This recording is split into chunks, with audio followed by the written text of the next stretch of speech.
যদি ধরেন এরকম জায়গা আছে পড়ে আছে, হ্যাঁ আপনি আমাকে যদি দেন আমি টাচ করে দিই। এটা ডাবল আছে, এটা সরকারি ভাবে টাচ করে দিই। ওটা 84 কেনি 84 শত। ওটাকে আমি হচ্ছে যে গ্যালারি করে, তারপর হচ্ছে ড্রেসিং রুম, তারপর হচ্ছে ট্রেডিং এর জায়গা, ছোট যে ইয়াগুলা তবে আমাকে যদি জায়গা, আমি জায়গা খুঁজতেছি তাই না, এটা আমার সব জায়গা থেকে মানুষ খেলতে পারে।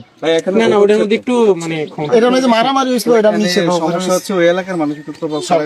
ওই সব প্রভাব দেয়। ধরুন আমার লাগে না না, ওইখানে খেলাধুলার জন্য ঝামেলা করে বেশি। এমনি ঠিক আছে বাইসাইলে এটা এটা সরকারে এটা পুরোটা টার্ফ হবে, এটা সরকার, এটা অ্যাডমিনিস্ট্রেশন থাকবে, ওই প্রশাসন ডিল করবে। তো এটা তো মানে সরকারি না, এটা মনে হয় আমরা সরকারি ভাবে দিয়ে দিচ্ছি। আমার দুটো মাঠ দিয়ে আমি পুরো বাজেট একদম ইন্টারন্যাশনাল মানে করে দিই।